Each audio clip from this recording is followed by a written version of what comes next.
내 자식들이 진짜 나를 버렸구나. 그렇다면 나도 그들을 버릴 준비를 해야지. 지금부터 한여인의 실제 이야기를 시작하겠습니다. 무료인 구독과 좋아요는 여러분에게 복을 가져다 드립니다. 서울 외곽의 오래된 단독주택. 10월의 늦은 오후 햇살이 얇은 레이스 커튼 사이로 스며들며 거실 한쪽을 금빛으로 물들였다.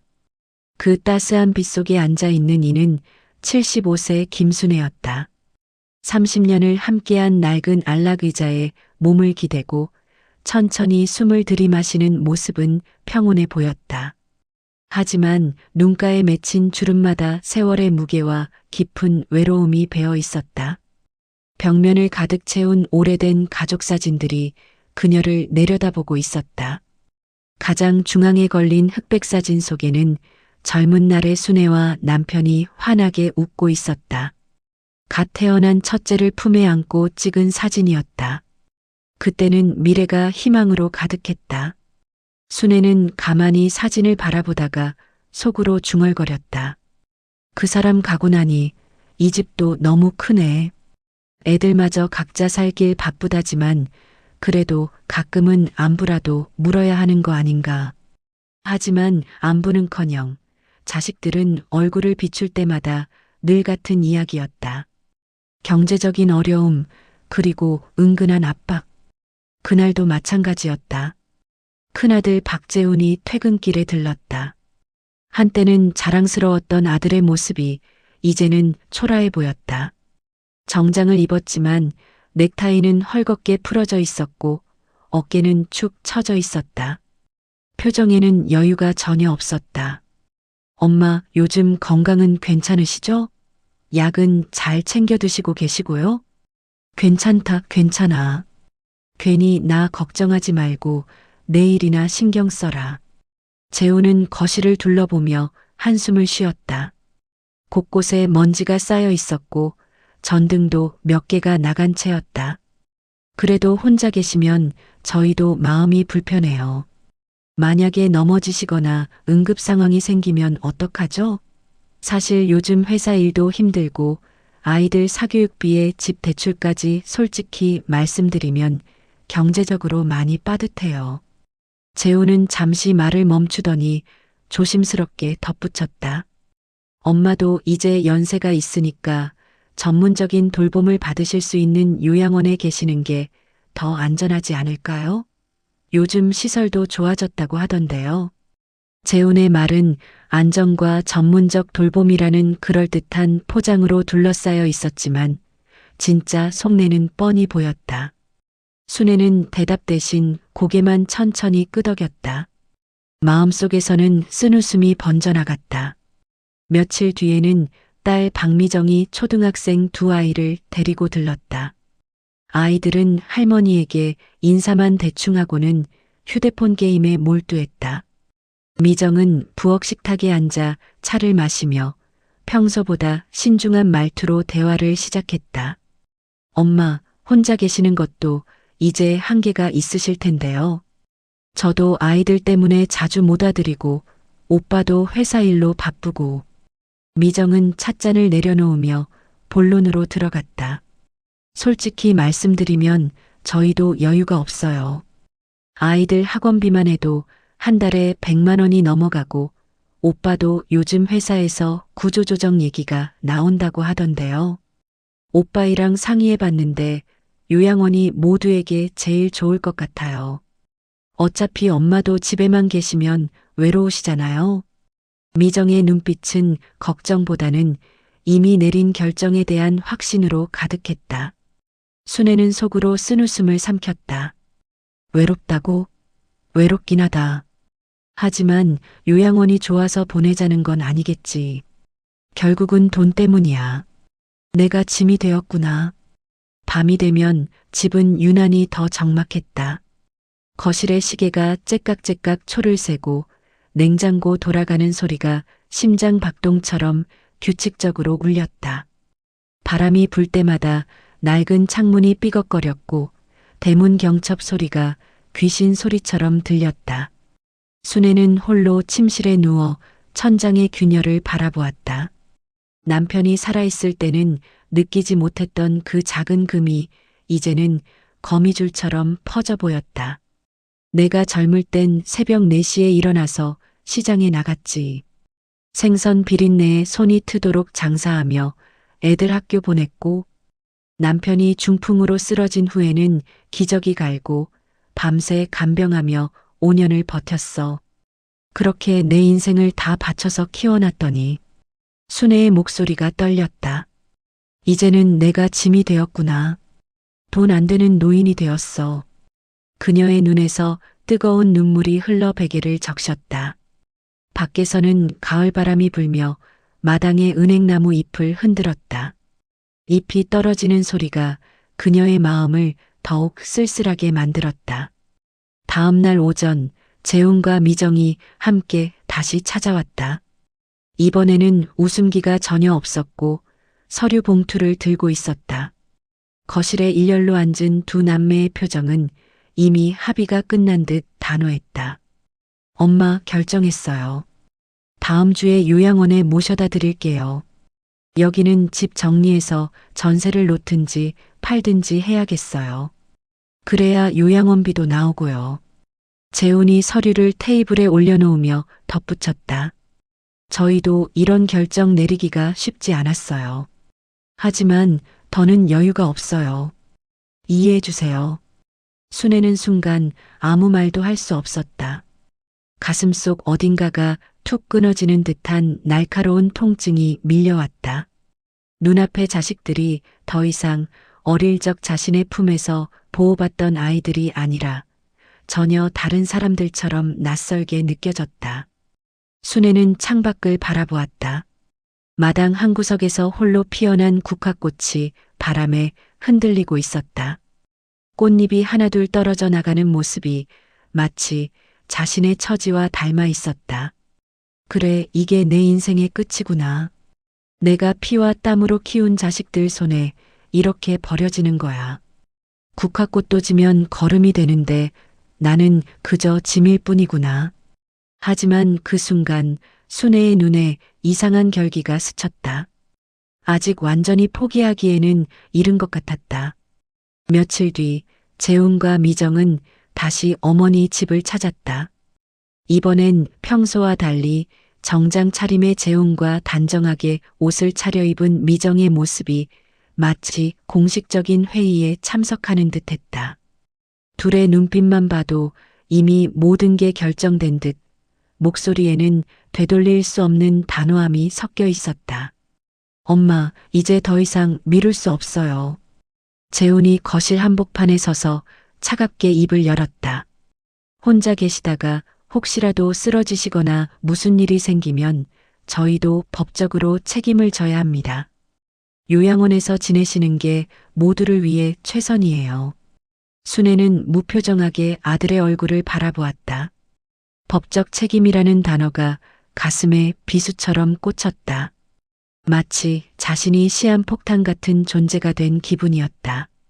그래, 내가 이제 시한폭탄이구나. 언제 터질지 모르는 폭탄. 그래서 안전한 곳에 격리시키는 거네. 속으로 쓴웃음을 지었지만 입술은 굳게 다물어져 있었다. 미정이 어머니 앞에 앉으며 마치 환자를 달래듯 부드럽게 말했다. 엄마, 제가 솔직히 말씀드릴게요. 오빠빠네 집은 아파트 대출에 애들 사교육비까지 감당하기 힘들고 저희도 남편 사업이 어려워서 당장 모시기가 현실적으로 불가능해요. 요양원은 24시간 전문 간병인이 있고 의료진도 상주하잖아요. 엄마한테는 오히려 더 좋은 환경일 거예요. 그녀의 말은 합리적으로 포장되어 있었지만 본질은 명확했다. 우리는 당신을 모실 수 없습니다. 순애는 잠시 눈을 감았다. 가슴속 깊은 곳에서 뜨거운 분노와 서러움이 동시에 치밀어 올랐다. 그래, 이게 현실이구나. 내가 50년간 이 집안을 위해 희생한 결과가 이거야. 새벽 4시에 일어나 생선 장사를 하며 벌어온 돈으로 저들을 키웠는데 그날 저녁 순애는 평생 살던 집을 돌아보며 작은 보따리를 쌌다. 낡은 여행 가방에는 흑백 사진 몇 장 마이너스 남편과의 신혼 시절, 아이들이 어렸을 때, 가족 사진 그리고 손때 묻은 빨간 스카프. 젊은 날 남편이 첫 월급으로 사준 그 스카프였다. 옷가지는 고작 서너 벌. 더 이상 필요한 것도 가져갈 수 있는 것도 없었다. 가방은 텅 빈 마음처럼 가벼웠다. 거실을 마지막으로 둘러보며 순애는 중얼거렸다. 50년 동안 살았던 이 집을 하룻밤 사이에 떠나는구나. 내가 세운 이 가정이 이제는 나를 버리는 곳이 되었어. 부엌 찬장에는 아직도 아이들이 좋아했던 과자들이 남아 있었다. 손자들이 올 때를 대비해 사놓은 것들이었지만 이제는 그들이 올 일도 없을 것이다. 다음 날 아침 재훈의 검은색 세단이 대문 앞에 섰다. 미정도 함께 왔다. 짐을 실을 때도 둘은 서로 눈을 마주치지 않았다. 마치 무거운 짐을 나눠지는 것처럼. 차에 오르며 순애는 마지막으로 집을 돌아보았다. 마당 한켠의 감나무, 대문 옆 화분의 국화, 그리고 2층 창문에서 흘러나오는 오후 햇살. 모든 것이 눈에 선명히 박혔다. 차가 출발하자 창밖 풍경이 쓸쓸히 스쳐 지나갔다. 30년간 장을 보러 다녔던 시장 앞 정육점, 아이들 손을 잡고 지나던 골목의 구멍가게, 가리고 남편과 산책했던 동네 공원. 엄마, 그 요양원은 시설이 정말 좋아요. 인터넷으로 찾아보니 평도 괜찮더라고요. 재훈이 룸미러로 어머니를 보며 말했다. 하지만 순애는 대답하지 않았다. 그저 차창에 비친 자신의 얼굴을 바라봤다. 희끗희끗한 머리, 깊게 팬 주름, 그리고 그 주름 사이로 흐르는 뜨거운 눈물. 해오름 요양원이라는 간판이 보였을 때 순애의 심장은 쿵 내려앉았다. 흰색 4층 건물은 얼핏 병원 같아 보였다. 현관 앞에 어르신들의 행복한 보금자리라는 현수막이 걸려 있었지만 순애의 눈에는 버려진 영혼들의 마지막 거처로만 보였다. 입구에서 간호사가 나와 맞았다. 30대 중반으로 보이는 여성이었는데 친절한 미소를 지으며 말했다.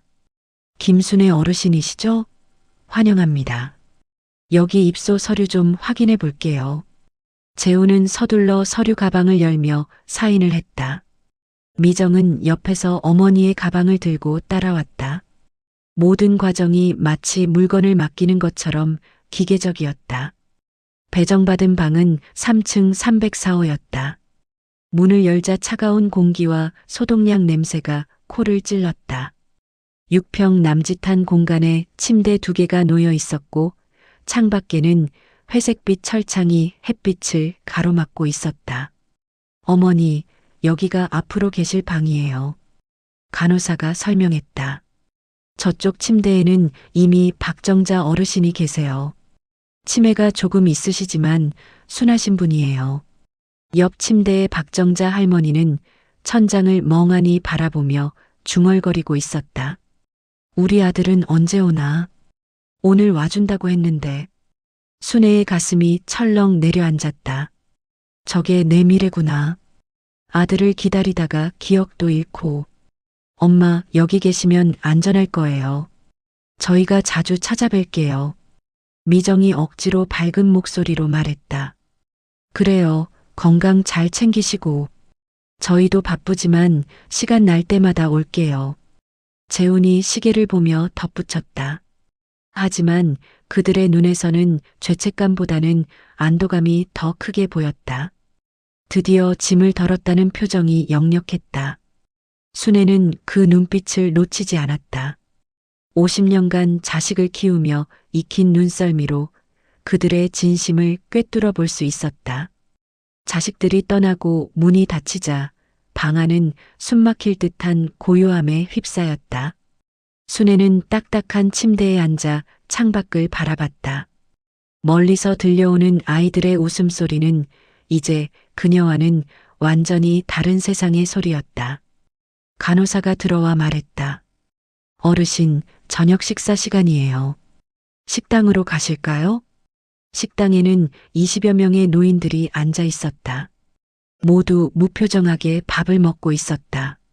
순회 앞에 놓인 식판에는 물기 많은 흰죽과 밑반찬 3가지. 숟가락을 드는 손이 덜덜 떨렸다. 첫 숟가락을 입에 넣는 순간 뜨거운 눈물이 뚝뚝 떨어져 죽그릇을 적셨다. 짠맛인지 눈물 맛인지 분간이 안 됐다. 밤이 깊어갔다. 옆 침대에 정자 할머니는 아들아, 언제 오냐? 하며 중얼거렸다. 그 소리가 순애의 가슴에 비수처럼 꽂혔다. 순애는 가방에서 빨간 스카프를 꺼내 목에 감았다. 남편의 체온이 아직도 남아있는 것만 같았다. 스카프를 꼭 껴안으며 순애는 속으로 울부짖었다. 왜 내가 여기 있어야 하는 거지? 50년간 가족을 위해 모든 걸 바쳤는데 이제는 짐짝 취급받으며 여기서 죽어가라고? 그때 갑자기 가슴 깊숙한 곳에서 뜨거운 무언가가 끓어올랐다. 분노였다. 서러움을 넘어선 맹렬한 분노. 그래, 나를 이렇게 버렸구나. 하지만 아직 끝나지 않았어. 내가 이렇게 쉽게 사라질 순의 할머니가 아니야. 어둠 속에서 순애의 눈이 위험하게 번뜩였다. 그 눈빛에는 눈물과 함께 복수에 대한 의지가 서서히 타오르고 있었다. 새벽 5시 요양원 복도에 형광등이 퍼덕이며 켜졌다. 김순애는 딱딱한 매트리스 위에서 몸을 일으켰다. 목과 어깨가 뻣뻣하게 굳어 있었다. 50년간 자던 집의 푹신한 이불과는 천지 차이였다. 낯선 소독약 냄새, 삐걱거리는 침대, 그리고 옆 침대 정자 할머니의 가쁜 숨소리. 모든 것이 그녀를 괴롭혔다.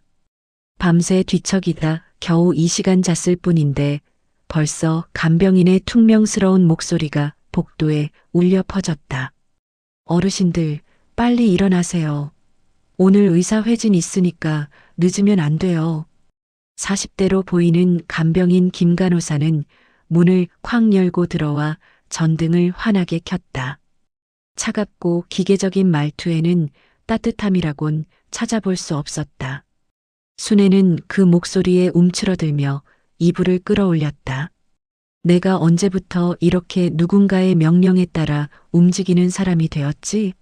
나도 한때는 집안의 기둥이었는데 1층 식당으로 내려가니 이미 30여 명의 노인들이 긴 테이블에 앉아 있었다.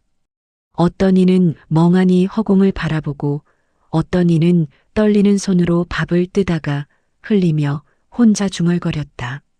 그 모습이 마치 살아있는 유령들 같았다. 순애 앞에 놓인 알루미늄 식판에는 물기 많은 흰죽과 누런 단무지, 시든 김치 몇 조각이 전부였다. 집에서는 밥상에 늘 7, 8가지 반찬을 올렸던 그녀에게는 충격이었다. 숟가락을 들려는데 손이 떨렸다. 내가 평생 새벽 4시에 일어나 가족들 밥상 차리고 시장에서 제일 좋은 재료만 골라 음식해줬는데 이제는 이런 밥상 앞에서 혼자 앉아 있구나. 옆자리에 앉은 70대 남성이 낮은 목소리로 속삭였다. 할머니, 처음이신가 보네요. 여기선 기대하지 마세요. 그냥 하루하루 버티는 게 전부예요. 항의하면 더 괴롭힘 당해요. 그 말에 순애의 심장이 철렁 내려앉았다. 버티는 것이 이곳의 유일한 생존 법칙이었다. 입소 일주일 후 재훈과 미정이 면회를 왔다. 재훈은 평소보다 초조해 보였다. 넥타이도 비뚤게 메어져 있었고 눈 밑에는 다크서클이 짙게 깔려 있었다. 엄마, 여기 생활은 어때요? 불편한 건 없으시고요? 말은 안부를 묻는 것 같았지만 그의 눈은 계속 스마트폰 화면을 훑고 있었다. 주식 차트를 보는 것 같았다. 미정은 더 직설적이었다. 의자를 어머니 가까이 끌어당기며 낮은 목소리로 말했다. 엄마, 솔직히 말씀드릴게요. 오빠네도 그렇고 저희도 그렇고 요양원비가 만만치 않아요. 한 달에 200만 원씩이면 1년에 2,400만 원이잖아요. 저번에 말한 집 등기부등본이나 통장 같은 거 정말 없으세요? 그 순간 순애의 손이 미세하게 떨렸다. 하지만 그녀는 능청스럽게 웃으며 말했다. 등기부등본은 무슨, 내가 가진 게 뭐가 있어서 평생 남편 봉급으로 살았는데.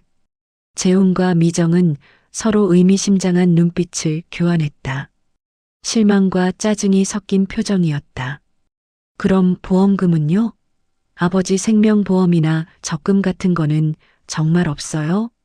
재훈이 끈질기게 물었다. 없다니까. 있으면 내가 왜 숨기겠어.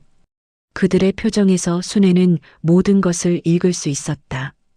어머니가 가진 게 없으면 우리가 계속 돈을 대야 한다는 부담감과 짜증. 자식들이 떠난 후 순애는 요양원의 진짜 모습을 하나씩 깨닫기 시작했다. 며칠 뒤 로비에서 큰 소동이 벌어졌다. 80대 박 할아버지가 간호사에게 항의하고 있었다. 내 약이 왜 다른 거냐고. 내가 고혈압 약 먹는다고 했는데 왜 당뇨약을 주는 거야. 난 아직 정신 멀쩡해. 하지만 김 간호사는 귀찮다는 듯 팔짱을 끼며 말했다. 할아버지, 또 그러세요? 치매 초기라서 그런 거예요. 괜히 소란 피우시면 보호자분들께 연락드려서 격리실로 모셔야 해요. 그 말에 박 할아버지는 더 이상 항의하지 못했다. 다른 노인들도 모두 고개를 떨구며 외면했다. 순애는 그 장면을 똑똑히 지켜봤다. 이곳은 단순히 불편한 곳이 아니야. 사람의 존엄성까지 짓밟는 곳이구나.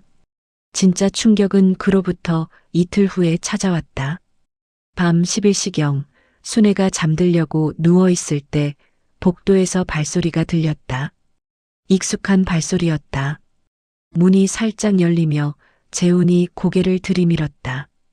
어머니가 잠든 줄 알고 조심스럽게 방으로 들어왔다. 순애는 눈을 감고 잠든 척했다. 재훈은 침대 옆 서랍을 조심스럽게 열더니 무언가를 찾기 시작했다. 분명히 여기 어디 숨겨뒀을 텐데. 재훈이 속삭이며 가방을 뒤졌다. 그때 순애가 몸을 일으키며 냉정하게 말했다. 재훈아, 지금 내가 무슨 짓을 하는 거니? 재훈은 깜짝 놀라며 손을 멈췄다. 하지만 곧 뻔뻔하게 말했다. 엄마, 회사가 정말 힘들어요. 구조조정에 걸리면 우리 가족 다 길거리에 나앉아요. 엄마 통장이나 도장이라도 있으면. 통장이 뭐가 있어서. 남편 죽고 연금으로 겨우 사는데. 엄마, 어차피 돌아가시면 다 우리 거잖아요. 왜 이렇게 숨기세요? 지금 당장 필요하다고요. 그 순간 순애의 심장이 얼음장처럼 차가워졌다. 어차피 돌아가시면이라는 말이 가슴에 비수처럼 꽂혔다. 재훈이 떠난 후 순애는 한동안 말없이 앉아 있었다. 창밖에는 가을비가 후두둑 떨어지고 있었다. 그녀는 조심스럽게 침대 아래 가방을 꺼냈다. 가방 속 숨겨진 비밀 주머니에는 아무도 모르는 서류들이 고이 접혀 있었다. 누렇게 바랜 등기권리증, 30년 된 적금 통장, 빽빽하게 적힌 부동산 임대차 계약서들. 그녀가 젊은 시절부터 남편 몰래, 자식들 몰래 차곡차곡 모아둔 진짜 재산이었다. 서류들을 하나씩 펼쳐보며 순애는 중얼거렸다.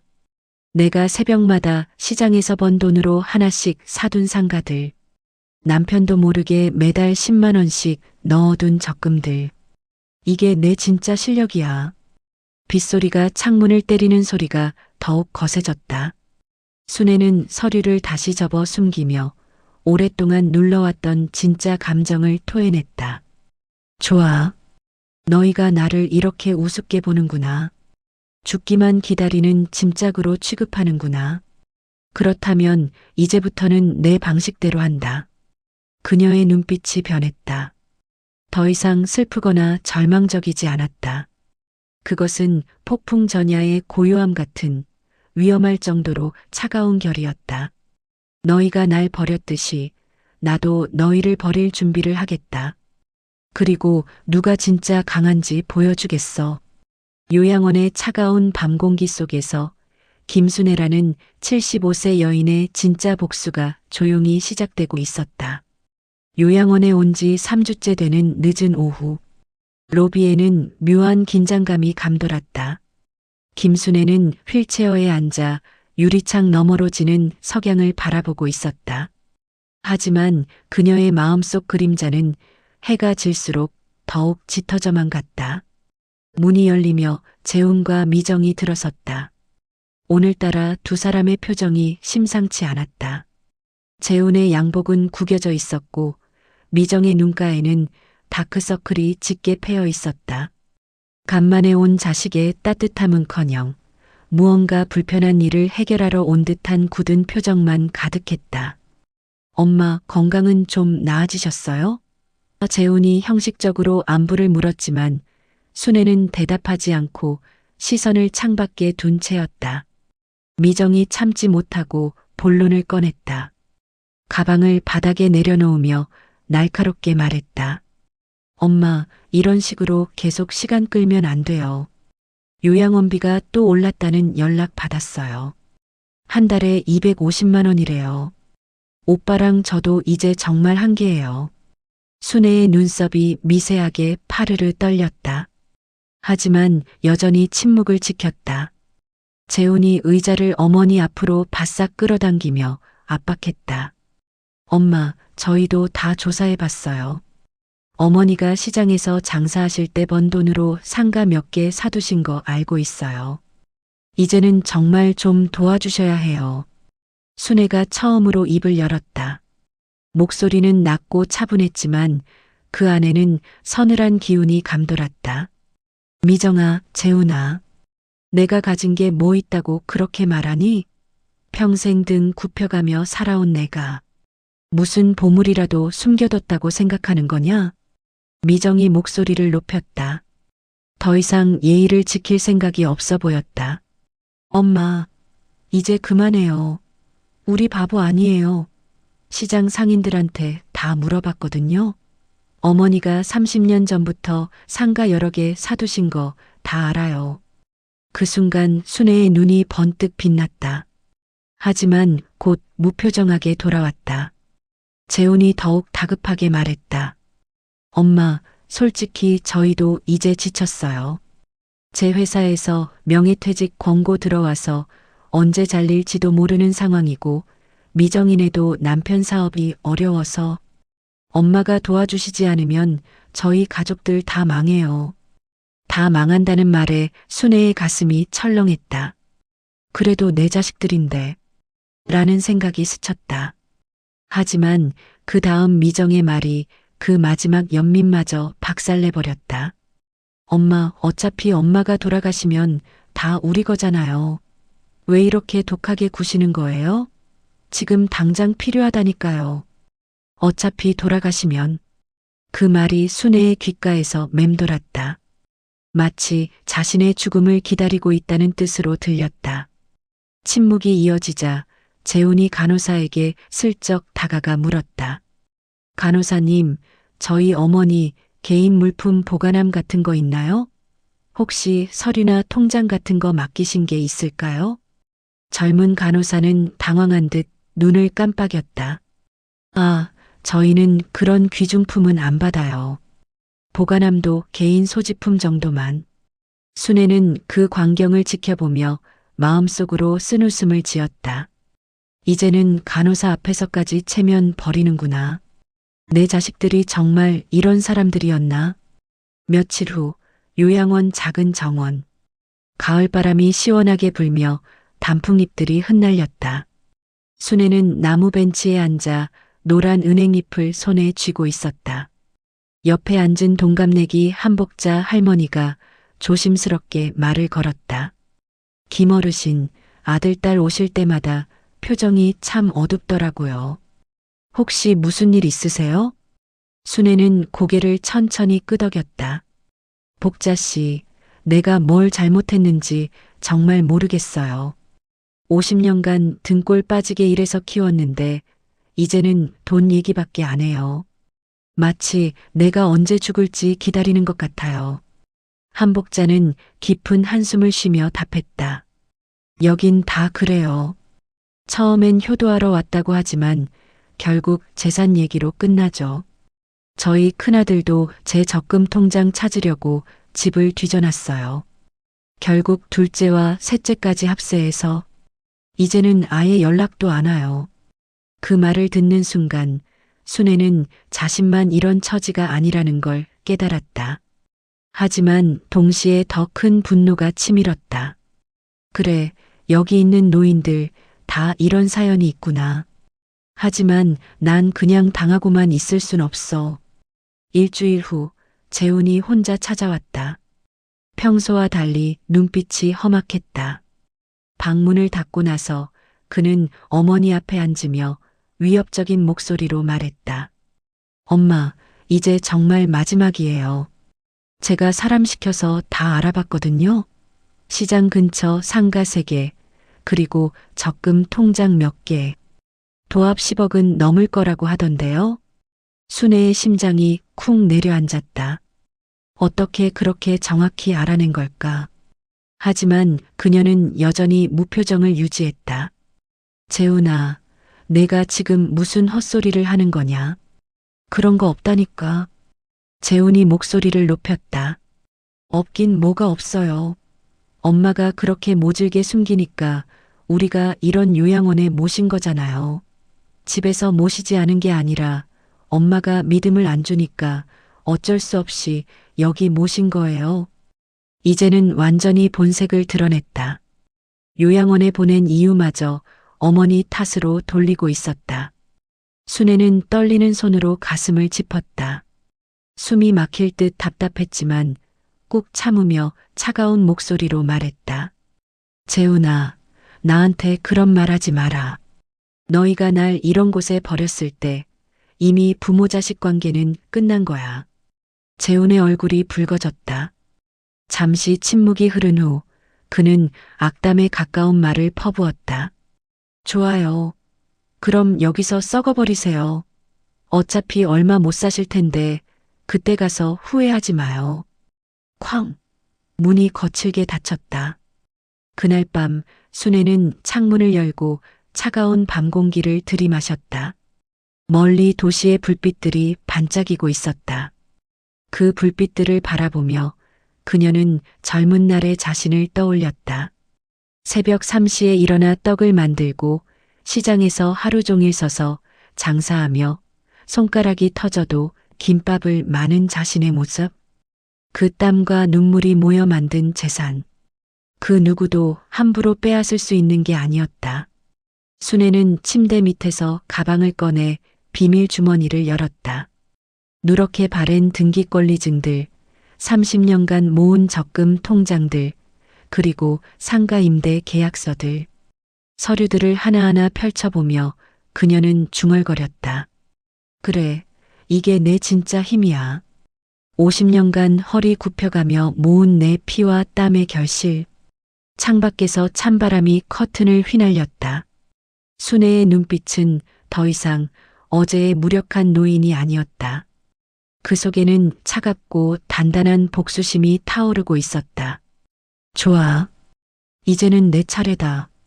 내가 누군지 보여줄 시간이야. 그녀의 입꼬리에 서늘한 미소가 번졌다. 폭풍이 몰아치기 직전의 고요함 같은 미소였다. 새벽 2시 요양원 복도는 죽음처럼 고요했다. 형광등이 지직지직 소리를 내며 깜빡거리고 멀리서 누군가의 신음소리만 간헐적으로 들려왔다. 김순애는 침대에 누워 있었지만 잠이 오지 않았다. 자식들의 마지막 만남이 계속 머릿속을 맴돌았다. 그들의 차가운 눈빛, 돈 이야기를 할 때만 번뜩이던 탐욕스러운 표정들. 그때 복도에서 발소리가 들렸다. 천천히 조심스럽게. 마치 들키지 않으려는 듯한 발걸음이었다. 방문이 조용히 열렸다. 어둠 속에서 나타난 건 아들 재훈이었다. 하지만 평소의 그가 아니었다. 얼굴은 헬쑥했고 눈에는 광기에 가까운 절망이 번뜩이고 있었다. 손에는 각종 도구들이 들려 있었다. 마이너스 드라이버, 열쇠 꾸러미, 그리고 작은 망치까지. 엄마. 그의 목소리는 떨리고 있었다. 이제 정말 끝이에요. 회사에서 횡령 의혹으로 고발당했어요. 지금 당장 돈이 없으면 저 감옥 가요. 순애는 몸을 일으켰다. 아들의 모습이 너무 처참해서 가슴이 아팠다. 재훈아, 무슨 소리야? 횡령이라니. 엄마가 돈을 안 주니까 어쩔 수 없이 회사 돈을 건드린 거예요.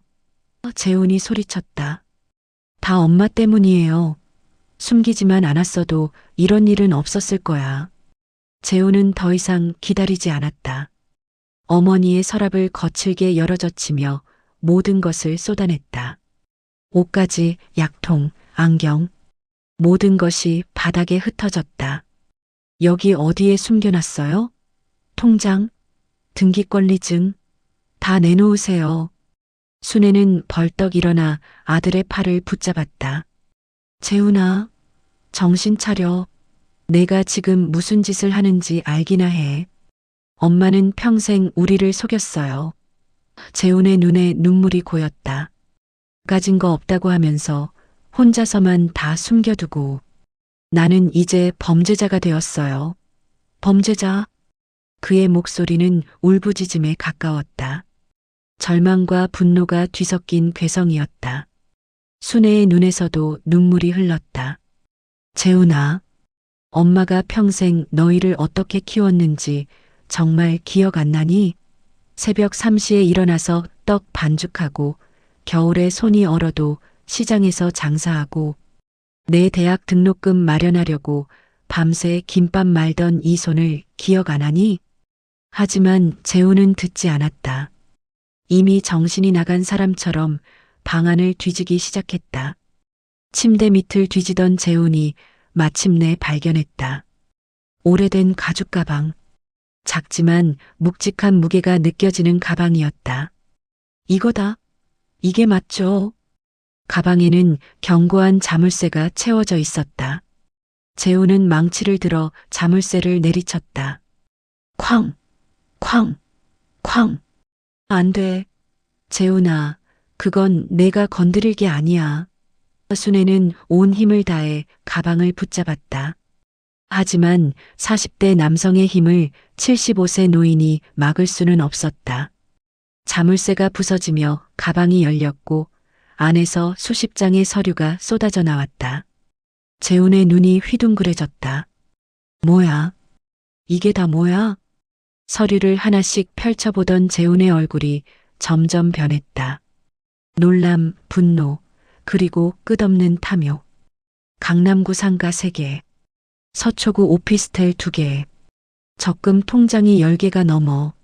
엄마, 이게 다 진짜예요. 순애는 바닥에 주저앉았다. 50년간 지켜온 비밀이 한순간에 무너져 내렸다. 재훈아, 그건 엄마가 너희들 위해서 모은 거야. 혹시라도 너희가 힘들 때를 대비해서. 그때 방문이 다시 열렸다. 미정이었다. 그녀도 재훈과 똑같이 초췌한 모습이었다. 오빠, 뭐하는? 미정의 시선이 바닥에 흩어진 서류들에 꽂혔다. 그 순간 그녀의 얼굴이 완전히 변했다. 저게 다 뭐야? 미정은 서류를 집어들며 떨리는 목소리로 읽었다. 강남구 서초동 상가. 시가 15억. 서초구 오피스텔. 시가 8억. 엄마, 이게 다 진짜야. 그녀의 목소리는 히스테리에 가까웠다. 엄마, 왜 우리한테 거짓말했어요? 우리가 이렇게 힘들어하는데 왜 숨겼어요? 순애는 두 자식을 번갈아 보았다. 그들의 눈에는 더 이상 사랑이나 존경 따위는 찾아볼 수 없었다. 오직 탐욕과 분노만이 불타고 있었다. 엄마, 도대체 얼마야? 이게 다 합쳐서 얼마라고요? 재훈이 소리쳤다. 미정이 계산기를 두드렸다. 대충 봐도 50억은 넘을 것 같은데 어쩌면 100억까지도. 그 순간 두 남매의 눈빛이 완전히 바뀌었다. 이제는 어머니를 보는 게 아니라 거대한 보물 덩어리를 보는 눈빛이었다. 엄마, 이제 다 끝났어요. 미정이 차갑게 말했다. 어차피 우리가 상속받을 건데 지금 당장 필요하다고요. 남편이 사업 실패로 20억 빚을 졌어요. 당장 돈 없으면 우리 가족 다 죽어요. 재훈도 거들었다. 저도 마찬가지예요.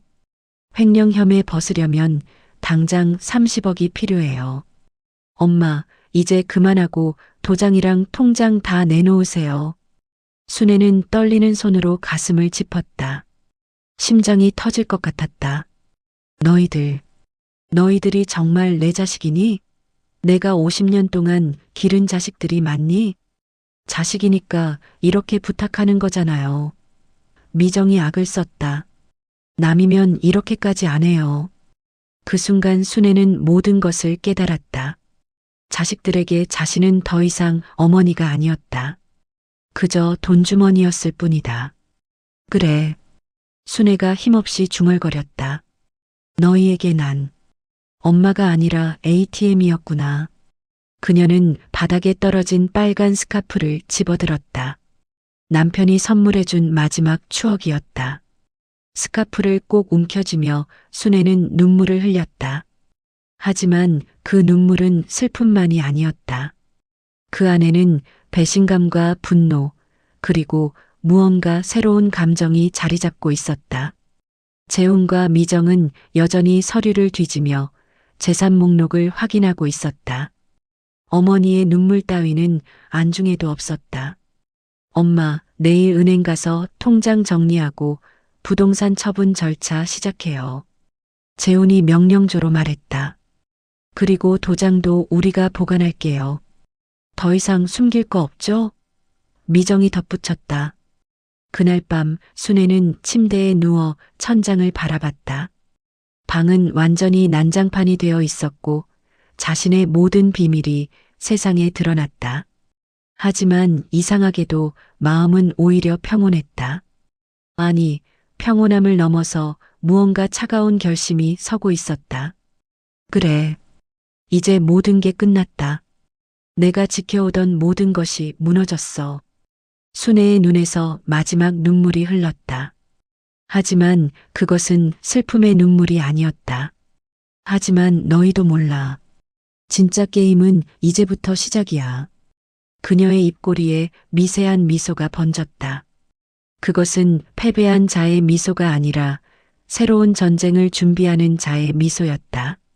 창밖에는 새벽이 밝아오고 있었다. 그리고 김순애라는 75세 여인의 진짜 이야기가 막 시작되려 하고 있었다.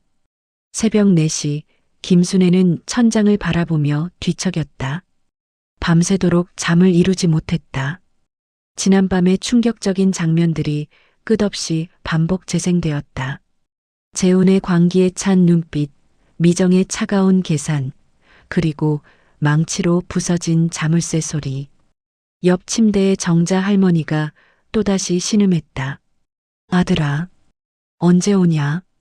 추워. 그 소리를 들으며 순애는 스스로에게 속삭였다. 나도 저렇게 자식을 그리워하며 쓸쓸히 죽어야 하나? 아니야. 절대 그럴 순 없어. 이윽고 동쪽 하늘이 희미하게 밝아오자 순애는 조용히 몸을 일으켰다. 평소와 다른 느낌이었다. 마치 무언가 단단한 의지가 온몸에 스며든 것 같았다. 순애는 다시 한번 침대 밑 가방을 꺼냈다. 자식들이 뒤져놓은 채로 어수선하게 들어있던 서류들을 하나씩 정리했다. 첫 번째 서류. 강남구 서초동 상가 1호. 30년 전 3천만 원에 산 건물이 지금은 15억 원의 가치를 지니고 있었다. 두 번째 서류. 서초구 오피스텔 2동. 아이들 대학 등록금 마련하려고 대출받아 산 건물. 지금은 각각 8억씩 총 16억 원. 세 번째부터 10번째까지 크고 작은 상가들과 오피스텔들 모두 합하면 80억 원이 넘었다. 그리고 통장들. 10개가 넘는 적금 통장에는 매달 10만 원씩 30년간 모은 돈들이 차곡차곡 쌓여 있었다. 복리로 불어난 금액은 총 20억 원. 총 100억 원. 순애는 중얼거렸다. 손끝으로 서류들을 쓸어내리며 그녀는 그동안 잊고 있던 기억들을 하나씩 불러왔다.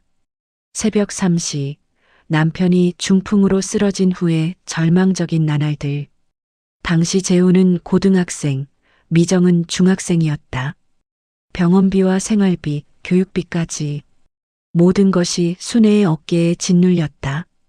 그때 순애는 선택했다. 무너지거나 아니면 더 강해지거나. 매일 새벽 3시에 일어나 떡 반죽을 했다. 손가락이 터져서 피가 나도 겨울에 손이 얼어도 포기하지 않았다. 시장에서 하루 12시간씩 서서 떡과 김밥을 팔았다. 하지만 단순히 생계만 유지한 게 아니었다. 순애는 더 멀리 내다봤다. 언젠가 아이들이 힘들 때가 올 거야. 그때를 대비해 뭔가 남겨둬야 해. 그래서 매달 번 돈의 30%는 무조건 저축했다. 그리고 기회가 될 때마다 작은 상가들을 하나씩 샀다. 남편도 아이들도 모르게. 오직 가족의 미래만을 위해서. 그런데 그 아이들이 순애의 눈에서 눈물이 흘렀다. 결국 그 돈만 보고 날 배신했구나. 아침 7시 식당. 순애는 평소와 같은 자리에 앉았지만 뭔가 달랐다. 등을 꼿꼿이 펴고 앉은 그녀의 모습에서는 이전의 무기력함을 찾아볼 수 없었다. 죽그릇을 앞에 두고 숟가락을 들었지만 오늘은 눈물이 나지 않았다. 대신 차분하게 주위를 둘러보았다. 옆에 앉은 한복자 할머니가 놀란 듯 물었다. 김어르신, 얼굴이 완전히 달라 보이네요. 무슨 좋은 일이라도 있으셨나요? 순애는 미소를 지으며 대답했다. 복자씨, 저 어젯밤에 깨달았어요. 제가 지금까지 잘못 살아왔다는 걸요. 잘못 살아왔다니요? 네. 저는 그동안 자식들 눈치만 보며 살았어요. 그들이 저를 사랑할 거라고, 언젠가는 이해해 줄 거라고 믿으며. 하지만 그건 제 착각이었어요. 같은 테이블에 앉은 다른 노인들도 귀를 기울였다. 순애는 더욱 또렷한 목소리로 말했다. 이제는 제가 저를 지킬 거예요. 제 존엄도, 제가 평생 모은 것도, 제 남은 인생도. 그 말에 식당 안노인들의 눈빛이 흔들렸다. 모두가 자식들에게 버림받은 처지였기에 순애의 말이 더욱 깊게 와닿았다. 사흘 후 재훈과 미정이 다시 찾아왔다. 하지만 이번에는 평소와 달리 조심스러운 모습이었다. 어머니의 진짜 재산 규모를 알게 된 후 함부로 대할 수 없다는 걸 깨달은 것 같았다. 엄마, 건강은 어떠세요? 재훈이 어색하게 안부를 물었다. 순애는 가만히 그들을 바라보았다. 더 이상 애틋함이나 그리움은 없었다. 그저 냉정한 관찰자의 시선이었다. 미정이 조심스럽게 입을 열었다. 엄마, 저번에 저희가 좀 흥분했던 것 같아요. 죄송해요. 그런데 그 서류들 정말 다 진짜예요? 순애는 잠시 침묵하다가 차분하게 대답했다. 진짜든 가짜든 그게 너희와 무슨 상관이니? 자식들이 당황한 기색을 보였다. 엄마, 그게 무슨 말씀이세요? 저희가 엄마 자식인데. 자식? 순애의 목소리에 차가운 기운이 감돌았다. 너희가 나를 요양원에 버릴 때는 자식이라는 걸 잊었더니 이제 와서 자식이라고 하는구나. 재훈이 급하게 변명했다. 엄마, 저희가 요양원에 모신 건 엄마를 위해서였어요. 전문적인 간병을 받으시라고. 그만해. 순애가 단호하게 말을 끊었다. 거짓말은 그만 들어도 충분해. 그날 밤 순애는 오랫동안 연락하지 않았던 변호사에게 전화를 걸었다. 남편의 절친했던 박철민 변호사였다. 여보세요? 박 변호사님, 저 김순애입니다. 아, 순애 씨. 정말 오랜만이네요. 어떻게 지내셨어요? 힘들게 지냈어요. 변호사님께 중요한 부탁이 있어서 연락드렸습니다. 박 변호사의 목소리가 진지해졌다. 무슨 일이세요? 순애는 깊게 숨을 들이마시고 말했다. 제 재산을 정리하려고 해요. 그런데 자식들에게는 한 푼도 주고 싶지 않아요. 네? 그게 무슨... 변호사님, 제가 100억 원 정도의 재산을 가지고 있어요. 이 돈을 사회에 기부하고 싶습니다. 그리고 자식들이 절대 건드릴 수 없도록 법적 조치를 취하고 싶어요. 전화 너머로 놀라는 소리가 들렸다. 순애 씨, 정말 신중하게 생각하셔야 해요. 100억이면 이미 충분히 생각했어요. 내일 시간 되시면 뵐 수 있을까요? 전화를 끊고 난 후 순애는 창문을 열었다. 찬바람이 얼굴을 스쳤지만 상쾌했다. 밤하늘에는 별들이 총총히 박혀 있었다. 그 별빛을 바라보며 순애는 마음 깊이 다짐했다. 50년간 나는 가족을 위해 살았다. 하지만 이제부터는 나를 위해 살겠어. 그리고 나처럼 버림받은 사람들을 위해서도. 그녀의 눈빛은 더 이상 슬프지 않았다. 그 대신 강인한 의지와 새로운 목표가 빛나고 있었다. 침대에 누우며 순애는 중얼거렸다. 재훈아, 미정아. 너희는 나를 무력한 노인으로만 봤겠지만 이제 진짜 김순애를 보게 될 거다. 그날 밤 순애는 오랜만에 깊은 잠에 빠져들었다.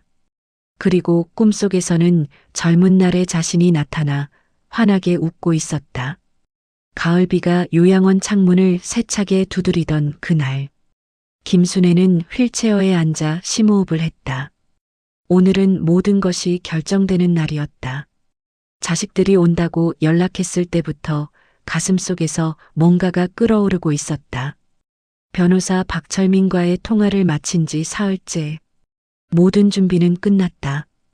100억 원의 재산을 사회복지재단에 기부하는 서류, 자식들의 상속권을 박탈하는 유언장, 그리고 마지막 카드까지. 방문이 열리며 재훈과 미정이 들어왔다. 평소와 달리 둘 다 정장을 차려입고 왔다. 마치 중요한 사업 미팅에 나가는 것처럼. 재훈의 손에는 서류 가방이, 미정의 손에는 녹음기로 보이는 기계가 들려 있었다. 엄마. 재훈이 문을 닫으며 냉정하게 말했다.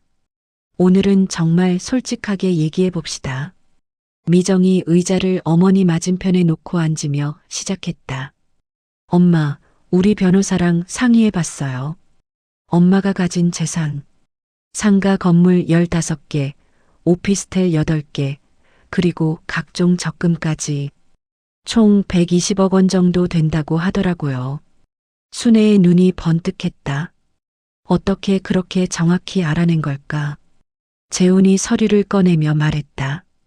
사실 우리가 사설탐정까지 고용해서 다 조사했어요. 엄마가 30년 전부터 매입한 부동산들, 은행별로 나누어 놓은 적금들까지 전부요. 순애는 온몸이 떨렸다. 자식들이 자신을 조사했다는 사실에 경악했다. 너희가 나를 조사했다고? 당연하죠. 미정이 목소리를 높였다. 엄마가 거짓말만 하시니까 어쩔 수 없었어요. 가진 게 없다고 하면서 120억을 숨기고 계셨잖아요. 순애는 더 이상 참을 수 없었다. 50년간 억눌러왔던 모든 감정이 한꺼번에 터져나왔다. 그래, 맞다. 내가 숨겼다. 순애의 목소리가 방 전체를 울렸다. 하지만 너희는 그 돈이 어떻게 모아진 건지 알기나 하니. 내가 새벽 3시에 일어나서 떡을 만들고 겨울에 손가락이 얼어서 감각이 없어도 시장에서 12시간씩 서서 번 돈이야. 순애는 휠체어에서 일어나 걸어갔다. 자식들이 놀란 표정을 지었다. 그녀가 걸을 수 있다는 걸 몰랐던 것이다. 너희 아버지가 중풍으로 쓰러졌을 때 병원비만 월 300만 원이었어. 그때 너희는 고등학생, 중학생이었고 나 혼자서 생계비, 병원비, 교육비를 다 감당해야 했다고.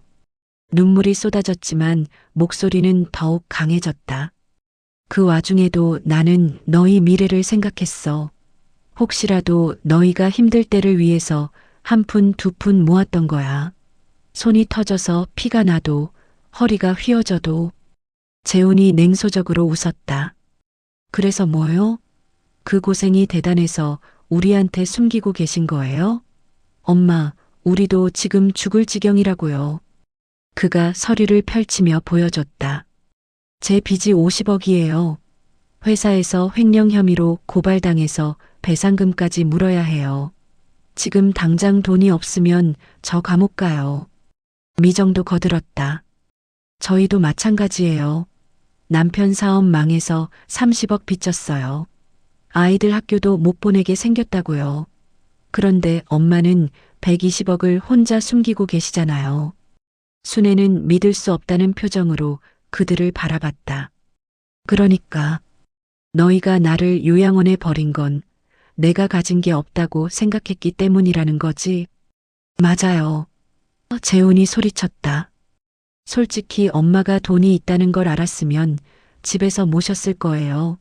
하지만 가진 게 없다고 하니까 어쩔 수 없었던 거잖아요. 그 순간 순애는 모든 것을 깨달았다. 자식들에게 자신은 처음부터 끝까지 돈으로만 평가받는 존재였던 것이다. 그럼 이제라도 늦지 않았잖아요. 미정이 간절하게 말했다. 엄마, 우리 집으로 모시고 갈게요. 그 대신 빚만 좀 갚아주세요. 순애는 가방에서 두툼한 서류 뭉치를 꺼냈다. 자식들의 눈이 번쩍 빛났다. 이게 뭐예요? 재훈이 손을 뻗었다. 내 재산 목록이다. 순애가 차가운 목소리로 말했다. 그리고 이것도. 그녀는 또 다른 서류를 꺼냈다. 유언장이다. 내 재산 120억 원 전액을 사회복지재단에 기부한다는. 방안이 순식간에 얼어붙었다. 뭐라고요? 미정이 비명을 질렀다. 순애는 눈물을 닦으며 일어섰다. 더 이상 약한 노인이 아니었다. 50년간 쌓아온 모든 힘을 보여주는 순간이었다. 내가 변호사와 이미 계약했다. 내 재산 전부는 버려진 노인들을 위한 복지시설을 짓는 데 쓰인다. 너희처럼 자식에게 버림받은 노인들을 위해서 말이다. 재훈이 서류를 빼앗으려 했지만 순애가 그것을 가슴에 꼭 안았다. 너희에게는 단 한 푼도 가지 않는다. 나를 돈으로만 평가하고 돈이 없다고 생각하면 버리는 자식들에게는. 엄마, 그럴 수 없어요. 미정이 울부짖었다. 우리 엄마 자식이에요. 법적으로도 상속권이 있다고요. 순애는 마지막 카드를 꺼냈다. 상속권? 이것도 봐라. 그것은 자식들의 상속권 포기 각서였다. 그들이 요양원에 보낼 때 서명한 서류에 몰래 포함되어 있던 조항이었다. 너희가 나를 요양원에 보내면서 서명한 서류 기억하지? 그 안에 부모 부양 의무 포기라는 조항이 있었어. 그건 동시에 상속권 포기를 의미하는 거였다. 자식들의 얼굴이 하얗게 변했다. 엄마, 제발. 재훈이 무릎을 꿇었다. 우리 잘못했어요. 다시 모시고 갈게요. 제발. 하지만 순애의 마음은 이미 돌처럼 굳어 있었다. 너희가 진정 내 자식이었다면. 순애의 목소리가 떨렸다. 돈이 있든 없든 상관없이 날 사랑했어야 했다. 하지만 너희는 선택했다. 돈을 택했고 나는 버렸다. 그녀는 창밖을 바라보며 마지막 말을 했다. 이제 나도 선택한다. 너희를 버리고 내 남은 인생은 진정 나를 필요로 하는 곳에 쓰겠다.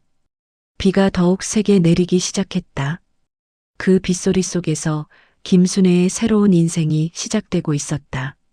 한 달 후 요양원 마당에 가을 햇살이 따스하게 쏟아졌다. 노랗게 물든 은행잎이 바람에 흩날리며 땅 위에 수북이 쌓였다. 김순애는 이제 휠체어가 아닌 벤치에 앉아 그 풍경을 바라보고 있었다. 얼굴에는 지난 2달 동안 보지 못했던 평온한 미소가 번져 있었다. 더 이상 누군가의 방문을 기다리지도 두려워하지도 않았다. 진정한 자유를 찾은 사람의 표정이었다. 요양원 로비에는 커다란 현수막이 걸려 있었다. 김순애 할머니 기부금으로 새롭게 태어나는 해오름 요양원. 그리고 그 아래로는 신문 기사들이 전시되어 있었다. 75세 할머니 120억 전액 기부. 자식들이 버린 어머니의 마지막 복수 요양원 할머니가 보여준 진정한 존엄의 의미 가족의 탐욕 vs 한 여성의 고결한 선택. 박철민 변호사가 마지막 서류를 들고 순애 앞에 앉았다. 순애 씨 모든 절차가 완료되었습니다. 부동산 15개 매각 대금 85억 원, 적금과 예금 35억 원, 총 120억 원이 김순애 사회복지재단으로 이전되었습니다. 순애는 떨리는 손으로 마지막 서명을 했다. 50년 인생의 결실을 담은 마지막 사인이었다. 이제 이 돈으로 전국에 버려진 노인들을 위한 복지시설을 짓게 됩니다. 순애 씨의 이름으로요. 아니에요. 그냥 버려진 사람들의 집이라고 해주세요. 누구나 존엄하게 살 수 있는 곳으로요. 변호사의 눈가가 촉촉해졌다. 정말 대단하십니다. 이런 결정을 내리시기까지. 순애는 고개를 저었다. 대단한 게 아니에요. 그냥 제가 진짜 원하던 일을 한 거예요. 그때 멀리서 울음소리가 들려왔다. 재훈과 미정이 요양원 입구에 나타났다. 하지만 이번에는 경비원이 그들을 막고 있었다. 죄송합니다.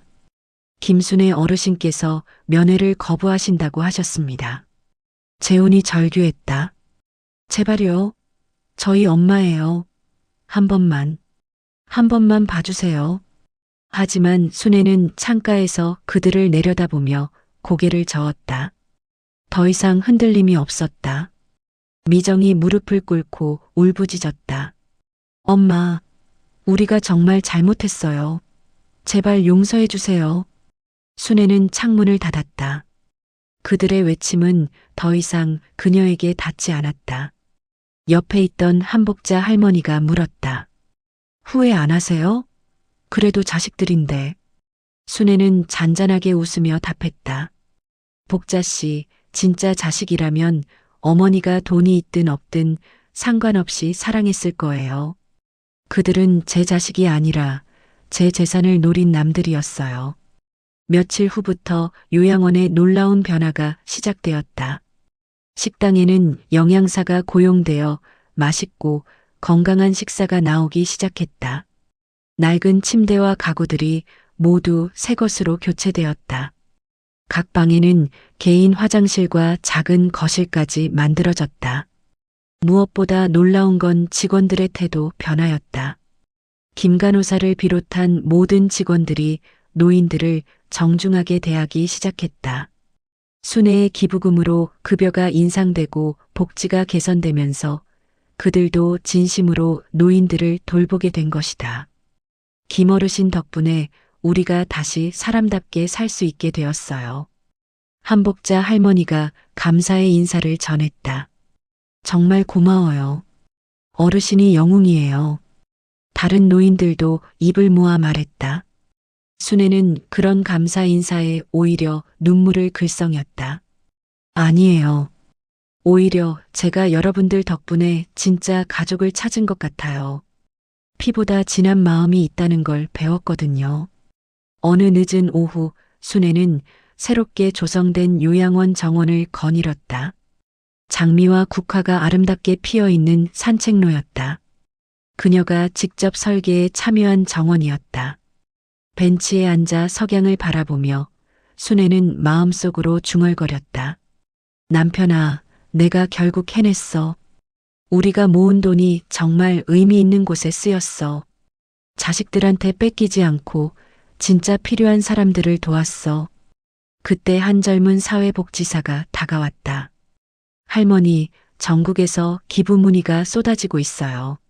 할머니 이야기가 뉴스에 나간 후로 비슷한 처지의 분들이 재산을 기부하겠다고 연락을 주세요. 순애의 눈이 반짝였다. 정말요? 그럼 제가 시작한 일이 더 큰 변화로 이어질 수 있을까요? 물론이죠. 할머니가 새로운 역사를 쓰신 거예요. 존엄한 노년의 새로운 모델을 제시하신 거라고요. 그날 밤 순애는 TV 뉴스를 봤다. 자신의 이야기가 메인 뉴스로 다뤄지고 있었다. 가족의 배신을 당한 한 할머니가 보여준 놀라운 선택이 사회에 큰 화제를 불러일으키고 있습니다. 김순애 할머니의 120억 원 기부는 단순한 기부를 넘어서 우리 사회의 가족관과 노인 문제에 대해 깊은 성찰을 하게 만들고 있습니다. 뉴스는 계속되었다. 김할머니의 선택에 영감을 받아 전국에서 비슷한 기부 의사를 밝힌 노인들이 100명을 넘어섰습니다. 이른바 순애 현상이라고 불리는 이 움직임은 순애는 TV를 끄고 창밖을 바라봤다. 별들이 총총히 박힌 밤하늘이 아름다웠다. 내가 혼자라고 생각했는데 세상에는 나 같은 사람들이 이렇게 많았구나. 1년 후 김순애는 새로 지어진 존엄의 집 1호점 개관식에 참석했다. 전국에서 온 언론과 사람들이 그녀를 주목했다. 재단에서 준비한 휠체어를 거부하고 순애는 당당히 걸어서 테이프 커팅 자리에 섰다. 오늘 이 순간이 제 인생에서 가장 자랑스러운 날입니다. 제가 버림받은 상처가 이렇게 아름다운 희망으로 바뀔 줄은 몰랐어요.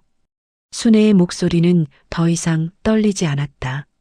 마이크를 잡은 그녀의 손은 확신에 찼다. 가족이 저를 버렸지만 저는 새로운 가족을 찾았습니다. 바로 여러분들이에요. 그리고 앞으로 이곳에서 존엄하게 살아갈 모든 어르신들이요. 박수가 터져 나왔다.